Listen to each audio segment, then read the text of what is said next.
Hello साथियों, नमस्कार, जय हिंद।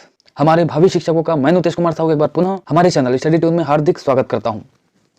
तो प्यारे साथियों, बाल विकास की श्रृंखला में ये 9वां वीडियो होगा, ठीक है, 9th वीडियो होगा ये। अगर पिछले 8 वीडियो आपने नहीं देखा है तो प्लेलिस्ट में जाइएगा और वहां पे प्लेलिस्ट में दिखेगा बाल विकास नामक एक फोल्डर, वहां पे सभी वीडियोस मिल जाएंगे, ठीक है। और डिस्क्रिप्शन बॉक्स यदि आप चेक करते हैं तो वहां पे मैं लिंक छोड़ दूंगा, ठीक है, प्लेलिस्ट का। तो उस लिंक के माध्यम से सीधे ही प्लेलिस्ट तक पहुंच सकते हैं और सभी वीडियो का आनंद ले सकते हैं। तो प्यारे साथियों, हो जाइए तैयार इस धमाकेदार वीडियो के लिए। चलिए शुरू करते हैं आज का वीडियो।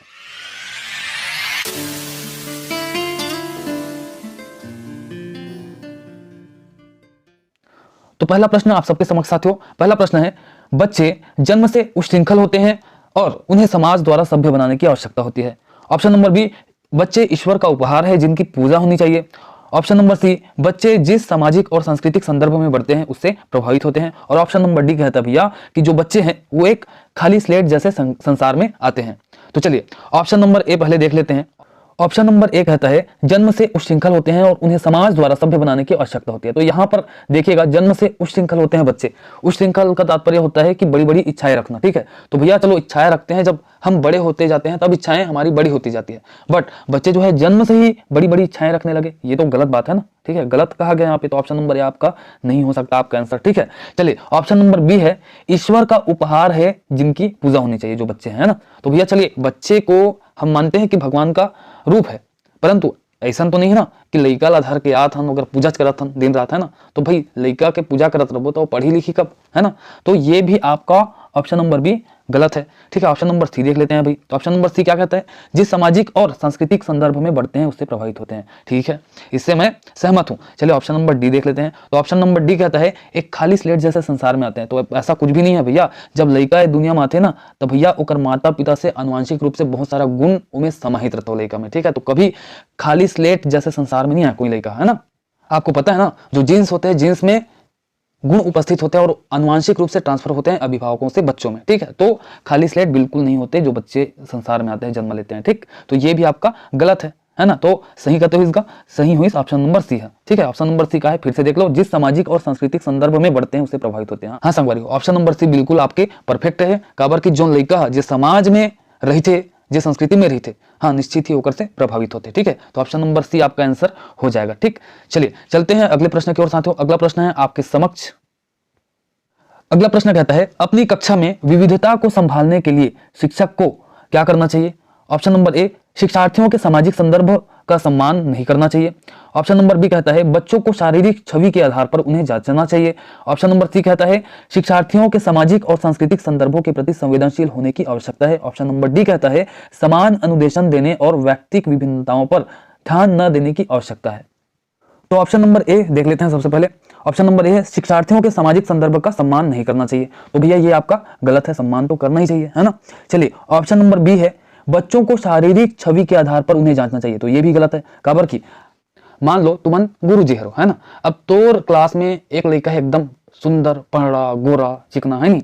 टका वो लड़का ला तुमन हाँ गोरा छे कि एकदम टैलेंटेड बता दूं का, है ना। ऐसा तो जरूरी नहीं है भैया कि वो सुंदर है तो एकदम टैलेंटेड होगा। या फिर कोई लड़का है एकदम बिरबिट करिया, टका तुमन बिरबिट करिया है कि वो लड़का एकदम गधज बना लूगा, एकदम बोधज बना लूगा। तो ऐसा भी नहीं है, क्योंकि अगर कोई लड़का बिरबिट करिया भी है ना तो वो भी टैलेंटेड हो सकते, है ना। तो बच्चों को शारीरिक छवि के आधार पर उन्हें जांचना नहीं चाहिए, है ना।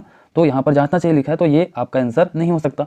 ऑप्शन नंबर सी देख लेते हैं। ऑप्शन नंबर सी है, शिक्षार्थियों के सामाजिक और सांस्कृतिक संदर्भों के प्रति संवेदनशील होने की आवश्यकता है। हाँ तो ये मुझे सही लग रहा है, देख लेते हैं option number D. Option number D है, समान अनुदेशन देने और व्यक्तिगत विभिन्नताओं पर ध्यान न देने की आवश्यकता है। तो भैया आपको यदि कक्षा में विविधता को संभालना है तो निश्चित ही भिन्नताओं पर ध्यान देने की आवश्यकता है, और यहाँ पर विभिन्नताओं पर ध्यान न देने की आवश्यकता लिखा हुआ, तो ये भी गलत हो जाएगा। तो ऑप्शन नंबर सी ही आपका परफेक्ट है, शिक्षार्थियों के सामाजिक और सांस्कृतिक संदर्भों के प्रति संवेदनशील होने की आवश्यकता है, तभी आप एक शिक्षक के रूप में निश्चित ही अपनी कक्षा में विविधता को संभाल पाएंगे, ठीक है।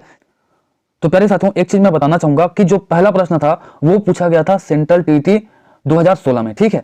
और जो दूसरा प्रश्न जो मैंने अभी बताया वो पूछा गया था आपको सेंट्रल टीईटी 2016 में ही इसको भी पूछा गया था, ठीक है। चलिए चलते हैं अगले प्रश्न की ओर साथियों। अगला प्रश्न आप सबके समक्ष थोड़ा सा बड़ा कर लूं। चलिए अगला प्रश्न कहता है, क्या कहता है अभी, निम्नलिखित में कौन से समाजीकरण के गौण वाहक हो सकते हैं। ऑप्शन नंबर ए विद्यालय और निकटतम परिवार के सदस्य, ऑप्शन नंबर बी परिवार और रिश्तेदार, ऑप्शन नंबर सी परिवार और पास पड़ोस, ऑप्शन नंबर डी विद्यालय और पास पड़ोस। तो इसका आंसर हो जाएगा साथियों ऑप्शन नंबर डी विद्यालय और पास पड़ोस। क्यों? क्योंकि बच्चा पास पड़ोस में ही, देखिए घर में तो रहता है, घर में थोड़ा सा उसके अंदर समाजीकरण आएगा, बट जो विद्यालय जहां पर वो 6 घंटा 7 घंटा बिताता है वहां पर उसके फ्रेंड्स होते हैं, टीचर्स होते हैं, ठीक है, तो वहां पे बहुत ज्यादा समाजीकरण बच्चे का होता है। और साथ ही साथ जब वो स्कूल से आता है तो घर में थोड़ी देर टिकता है, उसके बाद निकल जाता है कहाँ, गली मोहल्ला में एकदम खेले भर, है ना, तो वहां पे जाता है और अपने साथियों के साथ खेलता है, जो समाज होता है उसको देखता है, तो वहां से बहुत ज्यादा कुछ सीखता है, उसका समाजीकरण होता है। तो निश्चित ही विद्यालय और पास पड़ोस ही इसका आंसर हो जाएगा ऑप्शन नंबर डी। ठीक है, ये प्रश्न साथियों पूछा गया है सेंट्रल टीटी 2016 में। ठीक है, तो ये जो प्रश्न है ना आपके सीजीटीटी 2021 के पॉइंट ऑफ व्यू से बहुत ज्यादा इंपॉर्टेंट है, पक्का कॉपी पेस्ट होंगे, इसलिए अच्छे से ध्यान से पढ़िए। ठीक है, और जो मैं समझा रहा हूं कैसे डील करते हैं, कैसे हल करते हैं हर प्रश्नों को बाल विकास के, तो ये भी आप सीखेंगे। ठीक है, ये भी आपको सीखने के लिए मिलेगा इस वीडियो में। ठीक है, चलिए चलते हैं साथियों अगले प्रश्न की ओर। अगला प्रश्न आप सबके समक्ष, अगला प्रश्न कहता है प्रगतिशील शिक्षा के बारे में निम्नलिखित में से कौन सा कथन बताता है शिक्षा स्वयं ही जीवन है।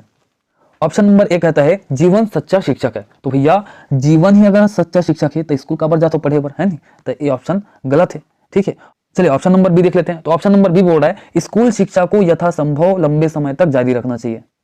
तो भैया स्कूली जीवन तो होते 12वीं तक के होते, होकर बाद कॉलेज घलो करथन 25 साल इसने निकल जाते, तो 35 साल ले हम पढ़ते चलबोगा स्कूल जाते रहो, तो ऐसा संभव ही नहीं है। तो ये ऑप्शन नंबर बी भी आपका क्या है, गलत है। ठीक है, ऑप्शन नंबर ए भी गलत था। ठीक है, ऑप्शन नंबर सी देख लेते हैं। ऑप्शन नंबर सी क्या बोलता है स्कूलों की आवश्यकता नहीं है, बच्चे अपने जीवन के अनुभव से सीख सकते हैं। तो मैं बोलो ना तो सिर्फ जीवन के अनुभव से सीखत रहो तो स्कूल जातन का बर हम, है ना, तो स्कूल जाना आवश्यक है तभी सीखेंगे, नहीं तो ऐसे रहतीस ना तो हमार पूर्वज जे कभी स्कूल के मुख ला नहीं देखे है तो वो मन एकदम ज्यादा चैंपियन नहीं रहतीस, कोई यहाँ डॉक्टर रहतीस, कोई इंजीनियर रहतीस, कोई बैरिस्टर रहतीस, है नहीं। तो भैया जीवन से भी सीखते हैं बहुत कुछ, मानता हूं, बट स्कूल में जाके जो हम ज्ञान प्राप्त करते हैं वो भी बहुत ज्यादा इंपॉर्टेंट है। ठीक है, चलिए ऑप्शन नंबर डी देख लेते हैं। तो ऑप्शन नंबर डी कहता है स्कूलों में शिक्षा सामाजिक और प्राकृतिक दुनिया को प्रतिबिंबित करे। ठीक है, तो ये बिल्कुल परफेक्ट है, क्योंकि जो स्कूल में जो शिक्षा है उसका उद्देश्य ही होना चाहिए कि सामाजिक और प्राकृतिक दुनिया के बारे में ज्ञान दे। ठीक है, तो ठीक है, पहला ऑप्शन गलत, दूसरा ऑप्शन गलत हो नहीं सकता, तीसरा ऑप्शन भी आपका आंसर नहीं हो सकता, तो कौन होगा ऑटोमेटिकली पता हो जाएगा आपको, ऑप्शन नंबर डी। ठीक है, उसको भी डील कर दूं।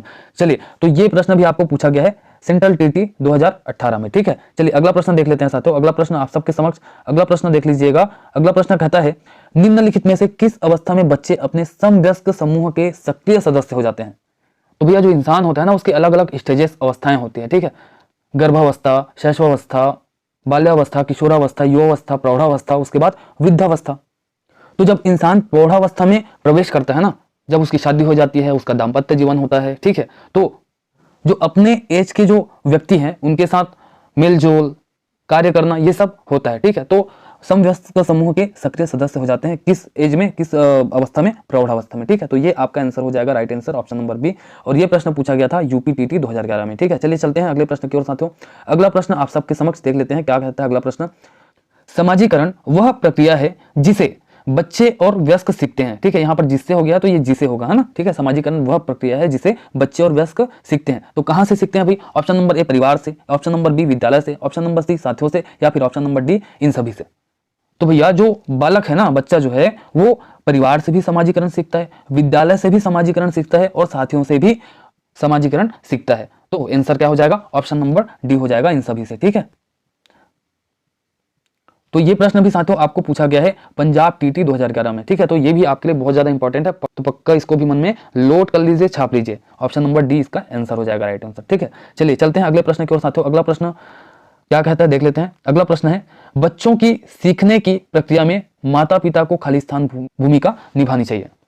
ऑप्शन ए है नकारात्मक भूमिका निभाना चाहिए, ऑप्शन नंबर बी है अग्रोन्मुखी भूमिका निभाना चाहिए, ऑप्शन नंबर सी है सहानुभूतिपूर्ण भूमिका निभाना चाहिए, या फिर ऑप्शन नंबर डी है तटस्थ रूप से भूमिका निभाना चाहिए।